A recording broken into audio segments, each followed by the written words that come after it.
اس محفل میں، گھروں میں، ہسپتالوں میں، جہاں کہیں بھی ہیں، خصوصاً ہمارے دوست خیال محمد صاحب، ان کے والد صاحب انتہائی زیادہ بیمار ہیں۔ اس کے علاوہ اور بھی دوست ہیں، اس وقت ہمارے ذہن میں ان کے نام نہیں، قاری عبدالوحید صاحب کے کزن ہیں، وہ بیمار ہیں کافی۔ اس کے علاوہ اور بھی دوست احباب ہیں، پیر بھائی ہیں جو بیمار ہیں، یا اللہ جہاں بھی ہیں، یا اللہ ادھر ہیں، گھروں میں، اسپتالوں میں، سب کو یا اللہ صحت کاملہ عاجلہ دائمہ مستمر نصیب فرما دے۔ اس بیماری کی رحمت کو یا اللہ صحت کی رحمت میں بدل دے، جلد از جلد یا اللہ سب کو کامل اطمینان قلب اور سکون نصیب فرما دے۔ یا اللہ جتنے بھی ہمارے عزیز اقارب، رشتہ دار، دوست احباب، پیر بھائی مسلمان دنیا سے جا چکے ہیں، سب کو بخش دے۔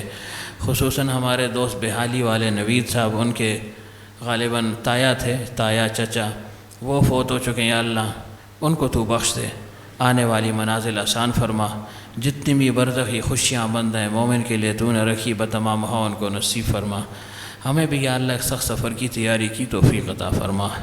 یا اللہ ان دونوں خانقاہوں کو نفخ صور تک سرسبز اور شاداب رکھ، جتنے پودے اس میں لگ چکے ہیں اللہ سب سے باراور درخت بنا دے۔ حضرت کا کامل فیض اللہ سب کو منتقل فرما، کسی کو بھی اللہ محروم نہ فرما۔ یا اللہ جب تک ہم زندہ ہیں دین متین پر ہم کو قائم اور دائم رکھ، اور جب دنیا سے جانے کا وقت ہو تو لا الہ الا اللہ محمد الرسول اللہ صلی اللہ علیہ وآلہ وسلم یہ پاک کلمہ ہماری زبانوں پر جاری فرما۔ سبحان ربک رب العزت عما یصفون وسلام علی المرسلین والحمد للہ رب العالمین برحمتک یا ارحم الراحمین۔